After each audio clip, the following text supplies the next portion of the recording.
Bienvenue à vous tous qui êtes en ce moment connectés avec nous dans cette émission de France en direct. Pour vous qui assistez pour la première fois ou pour vous qui êtes déjà un habitué ou une habituée de cette émission. Une fois de plus, soyez tous les bienvenus. Et j'ai la certitude que si vous êtes là en ce moment avec nous, c'est parce que Dieu le veut. Vous devez comprendre que Dieu a un plan pour chacun de nous. La Bible nous fait comprendre que les projets que Dieu a pour nous ne sont pas des projets de malheur. Au contraire, ce sont des projets de bonheur, de projets de paix. Mais malheureusement, aujourd'hui, beaucoup de personnes ne connaissent pas cette paix. Beaucoup de personnes ne connaissent pas ce bonheur. Il y a des personnes qui vivent malheur sur malheur, de malheur en malheur, de tristesse en tristesse, des personnes qui sont totalement désespérées. Et lorsqu'on leur parle de bonheur, ça semble même être quelque chose d'impossible à atteindre. Lorsqu'on parle de paix, pour beaucoup de personnes, c'est comme si c'était une terre inconnue, une terre qui n'existe pas. Pourtant, le bonheur est la réalité de beaucoup de personnes. La paix est la réalité de beaucoup de personnes.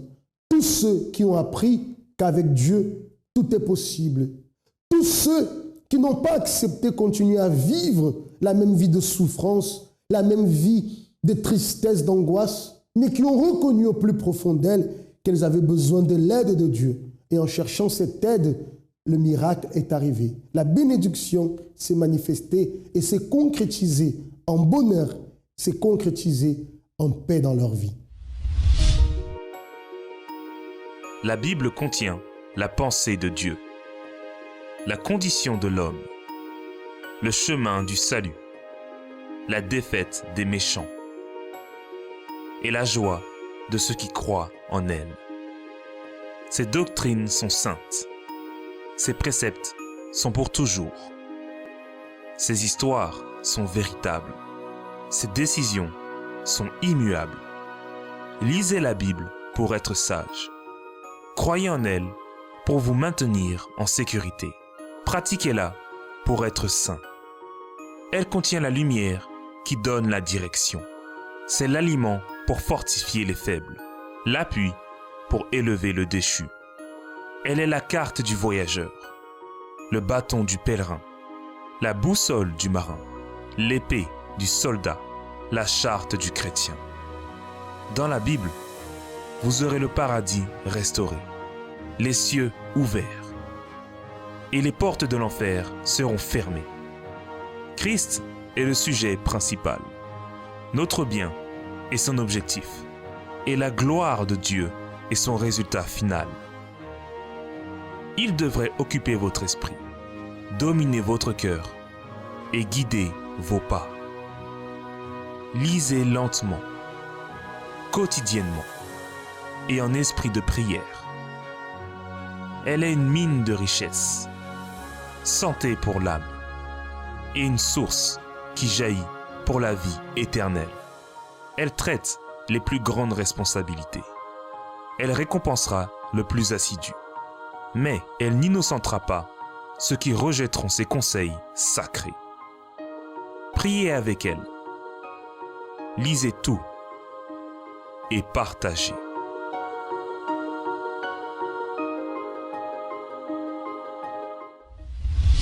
Chers amis, depuis combien de temps êtes-vous en train de vous soumettre à cette souffrance? Regardez-moi attentivement, s'il vous plaît. Depuis combien de temps, je vous demande, êtes-vous en train de vous soumettre, de subir la souffrance dans votre vie? N'est-il pas temps de se révolter contre cette situation? N'est-il pas temps de mettre un point final à cette souffrance que vous endurez, que vous portez comme un fardeau sur vos épaules? Peut-être vous acceptez cela comme étant votre destin, comme étant votre vie. Mais laissez-moi vous dire que là n'est pas votre destin, simplement, sauf si vous l'acceptez. Si vous acceptez de continuer avec cette souffrance, personne ne la retirera de votre vie. Mais si vous prenez la décision en ce moment que je vous parle, vous dites en vous-même, c'est vrai, ce qu'il est en train de me dire est vrai. Je ne peux pas accepter de continuer à souffrir. Voici Brice, dont je viens de voir le témoignage, qui souffrait aussi, désespéré.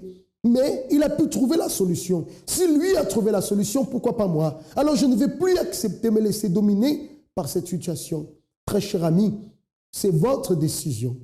Vous pouvez prendre en ce moment la décision de vous révolter contre cette situation ou continuer à vivre opprimé par le problème, cherchant peut-être un coupable à la situation, en vous disant « Mais pourquoi je suis dans cette situation? Pourquoi je souffre ?» Combien de fois vous vous êtes posé cette question? Et quelle est la réponse que vous avez obtenue? A-t-elle changé votre vie? Vous a-t-elle apporté la solution? Donc vous voyez que cela ne sert à rien. Aujourd'hui, je suis en train de vous parler en vous disant que vous pouvez mettre fin à cette situation.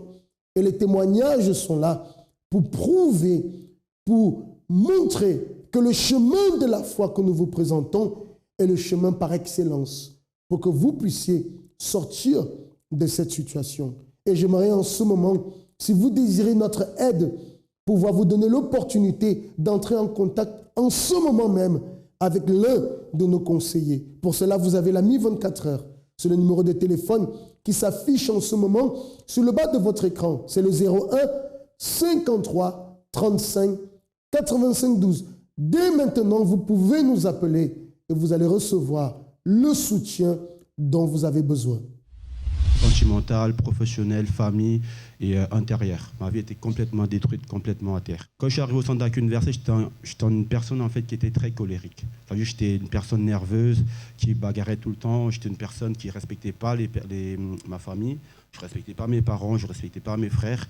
J'avais tout le temps des problèmes en fait. Je sortais dans la rue, je bagarrais avec d'autres garçons. Quand j'étais encore tout petit, quand j'avais l'âge de 1 an, 2, 3 ans, mon père et ma mère, ils ont eu une séparation. Ça veut dire que ma mère elle est partie de la maison, je n'avais pas compris ce qui se passait. J'avais grandi dans cette sphère-là où j'étais qu'avec mon père et mes grands frères. Et au fil du temps, mes grands frères ont commencé à être des délinquants. Et j'ai commencé également à prendre cette route-là. Et donc depuis tout petit que je suis comme ça. Et j'ai aussi c'est un mal-être que j'avais en moi, parce que moi, je n'avais pas vécu avec ma maman. Donc je voulais réellement la connaître, je ne savais pas pourquoi ils étaient séparés. Et c'est quelque chose qui m'a vraiment aussi, qui a beaucoup agi dans cette sorte de colère que j'ai toujours nourrie à l'intérieur de moi. Dans votre jeunesse, vous étiez dans la délinquance aussi? Totalement dans la délinquance, oui. Quoi, par exemple? Par exemple, je ne respectais pas les gens, je faisais des vols. Vous voliez? Voilà, des vols, mensonges, bagarres. Je ne respectais pas les autorités, même 2 fois, je bagarrais avec la police, j'allais au tribunal, c'était vraiment détruit. Avec mes copains, j'ai même montré cette apparence de moi qui était le plus dominant, qui voulait toujours être là, en faisant n'importe quoi. Mais quand je rentrais chez moi le soir, c'était autre chose en fait. C'est-à-dire que je rentrais chez moi, j'étais tout seul, et là, la vraie nature revenait, j'étais tout triste en fait. Et donc c'est quelque chose que je n'arrivais pas à contrôler. Et cela en fait avait de la répercussion au niveau de ma vie sentimentale, parce que j'avais ma copine, ça faisait 5 ans qu'on était ensemble quand je suis arrivé au centre d'accueil. Et notre vie, en fait, elle était complètement par terre. Ça veut dire que toutes les semaines, on avait toujours une histoire. Dispute, bagarre, la police qui venait à la maison. C'était horrible. Je l'insultais, je la trompais. C'était vraiment une vie où il n'y avait pas d'entente. Parce que le fait que je n'avais pas connu ma mère aussi, c'était un truc, je pense, maintenant, que je n'ai pas eu cet apport-là au niveau féminin. Donc je ne respectais pas du tout les filles, je ne respectais pas du tout... Et même comme ça, vous êtes resté avec elle 5 ans? 5 ans. La police venait, la bagarre, l'insulte, voilà, des agressions. Exactement. Une vie d'apparence en fait. Oui. C'est-à-dire que j'aimais toujours me montrer, toujours au-dessus de tout le monde. Ça veut dire que j'aimais toujours avoir tout ce qui était grand, tout ce qui brillait, tout ce qui était... C'était parce qu'à l'intérieur de moi, j'avais ce manque-là et j'ai cherché quelque chose justement pour combler ça. Ça veut dire que ça passait par des vêtements, des chaussures, des boucles d'oreilles, tout ce qui était vraiment, qui attirait en fait. C'était ça ma vie. Ouais. Et ma vie professionnelle était vraiment par terre également. Quand je suis arrivé au centre d'accueil, c'est ma copine qui avait été invitée. 1 mois, 2, 3 mois plus tard, elle m'a réinvité. Et vous avez commencé à participer des... C'est là que j'ai commencé à participer des chaînes de prière. J'ai commencé vraiment, je me suis dit là, je vais vraiment tout donner. Je vais donner ma vie. Parce que quand j'étais dans le monde, en fait, je n'étais pas le genre de personne qui était timide dans des situations. C'était non, moi je vais aller, j'y vais. Et vous avez commencé à changer. Là, j'ai commencé à changer. J'ai commencé à participer aux chaînes de prière. J'ai commencé à vouloir vraiment ce désir-là de changer de vie. Et où entre la campagne d'Israël dans votre vie? La campagne d'Israël, en fait, elle rentre dans ma vie 2-3 mois après. J'ai participé de la campagne, j'ai vu les témoignages. Et là, pour moi, c'était une opportunité. Je me suis dit là, mon Dieu, je vais tout faire. Je n'avais pas besoin qu'on vienne m'expliquer pourquoi, comment. J'avais pris cette décision à l'intérieur de moi. Vous avez déjà accepté, vous avez compris la chose. Voilà. Vous êtes parti vers le sacrifice. J'ai fait mon sacrifice. Je ne me suis pas préoccupé si Dieu allait répondre, si Dieu n'allait pas répondre. C'est quelque chose que j'ai mis entre les mains de Dieu. J'ai continué à faire mes chemins, j'ai continué à venir à l'église, j'ai continué à participer, à être là. Je ne me suis pas préoccupé du sacrifice, de la réponse. Aujourd'hui, Brice est une personne complètement différente. Sur tous les domaines, sur tous les aspects, Brice l'a totalement changé. Au niveau de ma vie sentimentale, tout va bien. Ça fait, je crois, aujourd'hui même, pour vous dire, on est devenus des exemples pour nos familles maintenant. Quand il y a un problème, ils se réfèrent sur nous. Aujourd'hui, ma vie sentimentale, elle est bénie. Au niveau professionnel, après la campagne d'Israël, je suis rentré dans une grande entreprise avec un poste important, dans une très grande entreprise. Le sacrifice pour lequel j'ai fait la campagne, c'était mon intérieur. C'était un nouveau Brice. Vous vouliez un nouveau Brice. Intérieurement, j'ai totalement changé. Je ne suis plus du tout la même personne. Brice, félicitations. Je vais même t'enlacer parce que tu es devenu un champion. Que Dieu te bénisse. Amen. Merci beaucoup. Certainement, beaucoup d'entre vous pensent le suivant.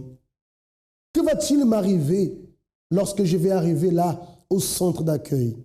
Est-ce que ma vie va changer d'un coup? Lorsque nous parlons de changement de vie et que nous vous montrons ces témoignages, je répète et je ne cesse de le dire, nous ne sommes pas en train de vous dire que votre vie va changer du jour au lendemain. Ce serait un mensonge. La vie de personne ne change du jour au lendemain. Non, mais progressivement, en appliquant, en pratiquant la foi, en appliquant dans votre vie les conseils que vous allez recevoir, qui sont des conseils inspirés de la Bible, qui, je dirais, qui sont les conseils de Dieu. Il est impossible que les choses ne marchent pas.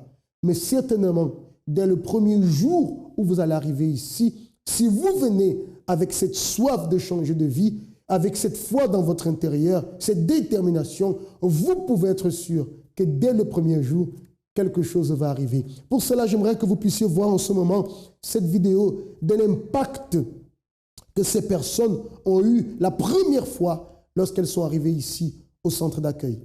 J'étais quelqu'un de très, très colérique, c'est-à-dire que j'étais vraiment très nerveuse. On peut dire que j'étais rebelle, si on peut dire ça. Je pouvais rester avec quelqu'un et du jour au lendemain, devenir triste. Tout ça, je gardais au fond de moi, j'en parlais à personne. Mes relations avec les autres, c'était un peu, on va dire, compliqué parce que déjà, en moi-même, je ne me reconnaissais plus qui j'étais. Et à d'autres, les messages que je transmettais, on va dire, c'est un message que je ne voulais pas.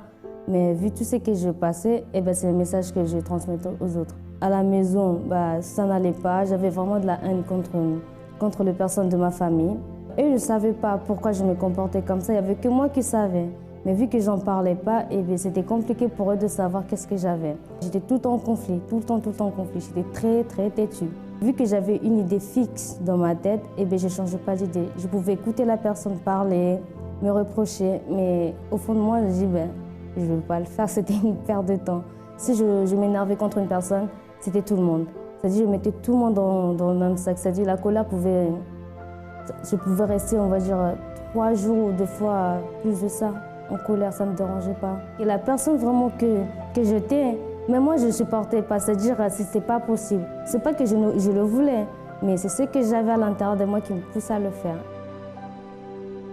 La nuit, j'arrivais pas à dormir. C'est quelque chose, en fait, on peut dire que c'était l'enfer. C'est même pas des cauchemars. Comme je dis, c'était vraiment comme si c'était des films d'action. Vous voyez, c'était, je dors, mais je sentais vraiment des présences. C'est vraiment de la violence. C'est-à-dire, dès que je me réveillais le matin, soit je transpirais, soit j'avais vraiment peur. Et en fait, la même douleur que je sentais quand je dormais, c'est la même que j'avais le matin. Et ça me traumatisait. J'avais toujours l'impression comme s'il y avait une présence derrière moi. Le moment le plus difficile pour moi, c'est quand j'étais petite. En fait, je voulais garder quelque chose qui me tenait vraiment à cœur. Et cette chose-là, je l'ai perdue. Et à cause de ça, pour moi, c'était comme si le monde s'effondrait.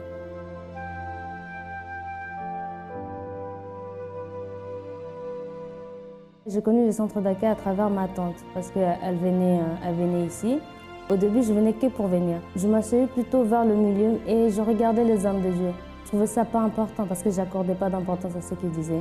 Et donc du coup, j'ai parlé un passé suite à des choses qui se sont passées, vu que je ne me supportais plus.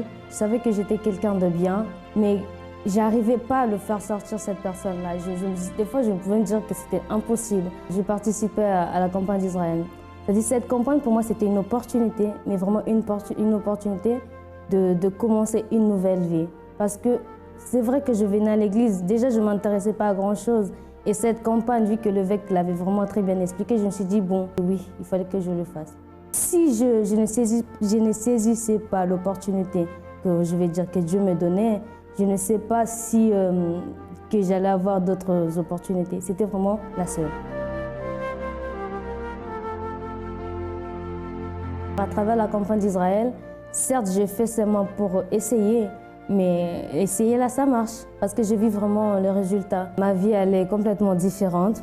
Je me suis retrouvée, ça c'est très important, que la personne que j'étais avant et que la personne que je suis aujourd'hui, il y a vraiment une grande différence. J'ai la joie de vivre, parce qu'avant, je ne pouvais pas rigoler longtemps, parce que je changeais complètement d'humeur. Et aujourd'hui, non, aujourd'hui, je suis vraiment contente avec les personnes qui m'entourent autour. Je prends du plaisir à rester avec eux. Il y a vraiment une transformation. Je ne fais pas de cauchemar du tout. Je dors tranquille, je me réveille tranquille et je me rendors encore tranquille. C'est-à-dire, il n'y a plus de tout ça. La haine que j'avais, la colère, tout ça, enfin, la rage que j'avais, c'est-à-dire tout ça, c'est vraiment fini. Aujourd'hui, je suis vraiment une nouvelle personne. Pour moi, les centres d'accueil, c'est comme une école où on apprend tout. Peu importe la personne qu'on est, on apprend vraiment les bases. Pour moi, c'est une école de vie. De la même façon que ces personnes, dès la première fois qu'elles sont arrivées au centre d'accueil, elles ont eu une expérience. Vous aussi, qui allez venir avec détermination, vous qui allez venir avec soif, un désir de recevoir cette aide, vous allez vivre une expérience qui va vous marquer et va vous donner les conditions de persévérer et d'obtenir le changement que vous désirez dans votre vie. On va voir en ce moment un autre cas véridique et juste après on se retrouve. Avant d'arriver au centre d'accueil, j'étais une personne qui avait un vide à l'intérieur de moi. J'avais de l'angoisse, de la tristesse, de la colère. J'étais très stressée aussi, nerveuse. J'étais rebelle envers mes parents. Donc j'avais vraiment ce vide à l'intérieur de moi que j'essayais de combler avec tout ce que je pouvais trouver, que ce soit sortir, boire de l'alcool jusqu'à tomber par terre, la cigarette, la drogue. À cause de tous ces éléments, tous ces sentiments que j'avais à l'intérieur de moi, surtout le stress, je perdais mes cheveux. Toutes les radios que je faisais, c'était noir. Elle ne voyait rien dans la radio, c'était tout noir. Donc je faisais toutes les analyses possibles. J'allais voir mon médecin traitant, elle m'a envoyé voir des gastro-entérologues. J'ai fait des fibroscopies, j'ai acheté tous les médicaments, les grands lavements que je pouvais faire. Quand je repartais voir le médecin, mon médecin traitant, elle me demandait si c'était positif, si j'avais pu y aller. Je n'y allais jamais. Elle me laissait 3 mois. Elle me disait, si au bout de 3 mois, vous n'allez pas aller à la selle, vos intestins seront abîmés, bouchés et ça va engendrer le cancer du côlon et ce sera pire. C'était quelque chose que tout le monde fait tous les jours, mais moi, je n'y arrivais pas. À partir de l'âge de 12 ans, j'ai nourri de la haine envers mon père. Il n'y avait pas de raison particulière, mais comme ça, tout d'un coup, c'est arrivé. Je ne m'intéressais pas avec tout ce qui était l'école. Ça ne m'intéressait pas. Je préférais sortir avec des garçons. Donc après, c'est là que j'ai connu mon copain et j'ai eu aussi... on s'est fréquenté. J'ai eu un enfant assez jeune. J'ai arrêté l'école et donc ma vie, voilà, elle était catastrophique. En fait, c'était de pire en pire. Plus les jours passaient, les années passaient, j'avais envie de mourir, j'avais envie de me suicider. J'avais peur dans le noir, j'avais peur quand je dormais pas bien, j'étais angoissée. Le moment le plus difficile, c'est vraiment quand j'ai été enceinte. Au moment de la grossesse, ça allait, mais après l'accouchement, là, c'était pire. C'est que j'étais hantée là avec la peur, j'étais hantée d'élever mon enfant. Je savais pas comment j'allais faire. J'ai essayé de me suicider, moi et mon fils, plusieurs fois, au moins 3 fois. Je pleurais toujours dès la grossesse, enfin dès l'accouchement jusqu'à voilà, que je connaisse l'église. Je pleurais. Même quand ma famille venait me voir, félicitations, etc., je tombais, je me mettais à pleurer.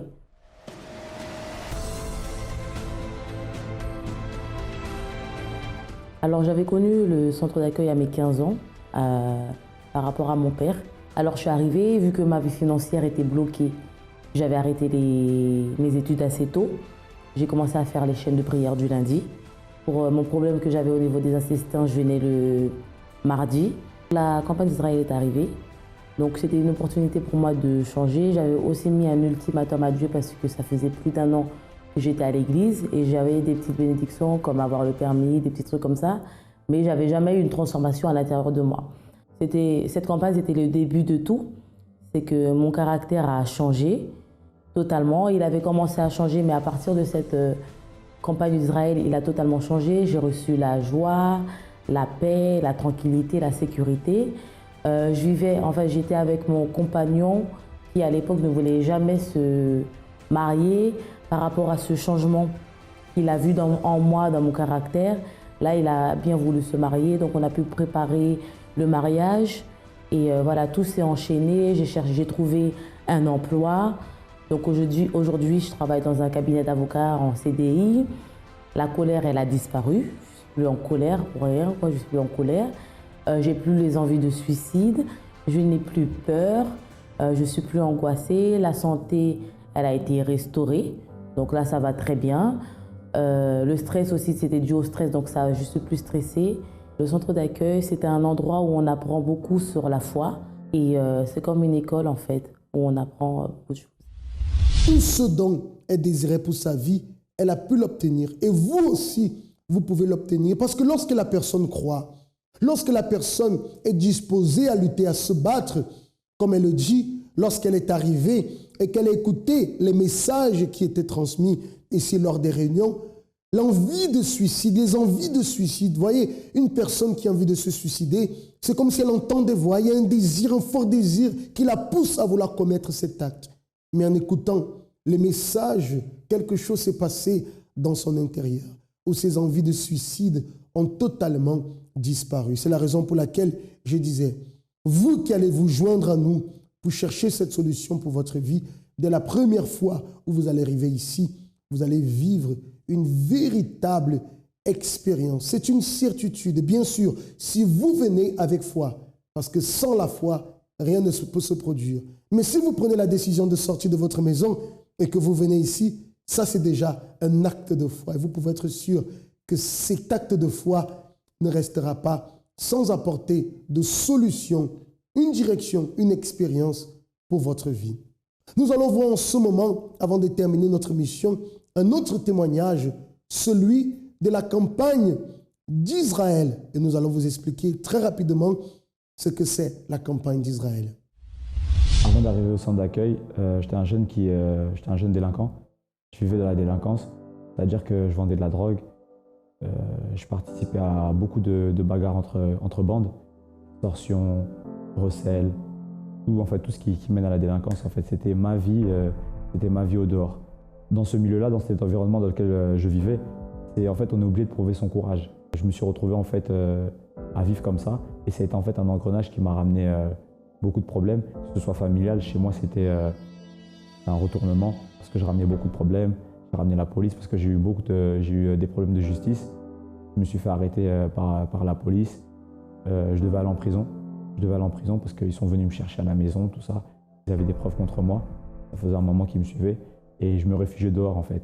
Ma vraie vie, j'ai envie de dire, c'était dehors. C'était une vie de plaisir avec de l'argent facile, avec les filles et tout ce qui s'y entraîne. Mais c'est une vie qui était oppressante, angoissante, remplie d'amertume et de tristesse. Il n'y avait aucun plaisir, en fait, à vivre cette vie-là. Et chaque jour, en fait, je me sentais découragé, je me sentais fatigué. Pour fuir cette vie-là, il fallait que je bois. C'est-à-dire que je partais en soirée et je buvais à ne plus m'arrêter. Parce qu'il fallait que je bois pour oublier. Il fallait que je bois, il fallait que je fume pour être dans un état qui me fait planer et être au-dessus de mes problèmes.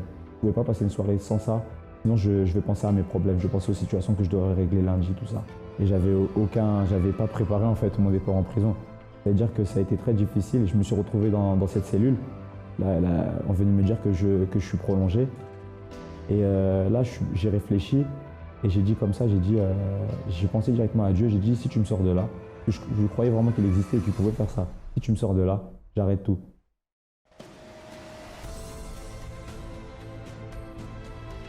En fait, j'ai connu ce centre d'accueil, c'était proche de chez moi. Je ne le connaissais pas vraiment, mais c'est un ami à moi qui venait quand il était petit. Il m'en a parlé, qui m'a invité en fait à qu'on y aille. Donc, bon, j'avais rien à perdre. La première chose que quand j'ai commencé à m'investir, il y avait le jeune de Daniel en 2013. Et on m'avait expliqué comme ça. Si tu dis vouloir abandonner ta vie d'avant et avoir une nouvelle vie, il faut se séparer. Ensuite, il y a eu la campagne d'Israël. J'ai participé aussi à ma campagne d'Israël parce que j'avais toujours en fait ça dans la tête que pour réussir, il faut sacrifier en fait. Aujourd'hui, Jason, c'est un jeune ambitieux, un jeune qui a battu la négativité, un jeune qui a la paix, qui a laissé tout son passé derrière lui, toute la marginalité, tout ce qui faisait mon ancien moi en fait n'existe plus. Je suis une personne confiante. La relation avec ma famille, ça s'est nettement arrangé. Ça n'a rien à voir avec tout ce qui se passait avant. Ma mère parle de moi au dehors comme une référence. Parce que je sois aujourd'hui à l'église, pour elle, c'est un choc. Elle n'aurait jamais cru. En fait, je ne cherche plus en fait, à prouver quoi que ce soit. J'ai compris une chose, que j'ai rien à prouver à personne. Ma manière de penser a changé. Professionnellement, tout d'abord, déjà quand je suis arrivé, j'avais demandé en fait qu'ils puissent m'aider professionnellement. Et j'ai eu le courage et la confiance d'entamer des projets. Au jour d'aujourd'hui, je rentre dans des lieux, j'ai des rendez-vous avec des personnes que jamais j'aurais pu imaginer en fait arriver dans ces domaines-là. J'aime beaucoup ma vie. J'aime beaucoup ma vie. Au jour d'aujourd'hui, on me dit que je souris beaucoup et je rigole pour rien. Mais en fait, c'est parce que je sais d'où je viens.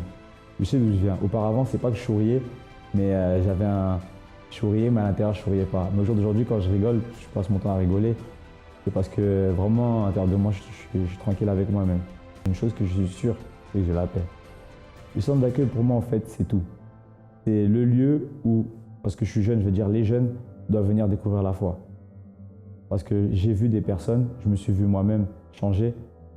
Et je peux dire que, bon, parce que je suis ici, mais je ne vois pas d'autres endroits, en fait, qui pourraient aider les jeunes. Dans cette émission, nous vous parlons toujours de foi, la foi en Dieu, la foi en Dieu, la foi pratique, pratiquer la foi, elle a lutté dans la foi, etc. Vous entendez beaucoup parler de la foi, parce que la foi, cher ami, est justement le chemin qui permet à toutes ces personnes de pouvoir vaincre ces situations. Voilà pourquoi nous parlons de la foi. Et la campagne d'Israël n'est rien d'autre qu'un moment de la manifestation, de la pratique de cette foi biblique et qui apporte des résultats extraordinaires, comme vous avez pu le découvrir et comme vous l'avez déjà découvert, pour vous qui connaissez l'émission, dans les autres émissions, de nombreux témoignages, des choses merveilleuses, même choses qui peuvent aussi se produire dans votre vie, si vous donnez à Dieu l'opportunité de se manifester. Pour avoir plus de renseignements, d'informations au sujet de comment participer de la campagne d'Israël,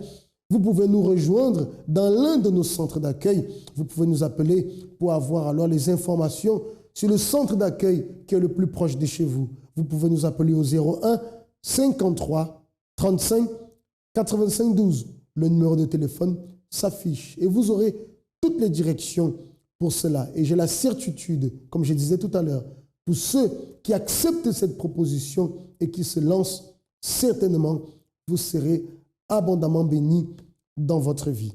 Avant de clôturer cette émission, je vous invite à participer à l'une de nos réunions demain dans notre centre d'accueil. Ici au siège, nous sommes situés au 254 rue du Faubourg Saint-Martin à Paris.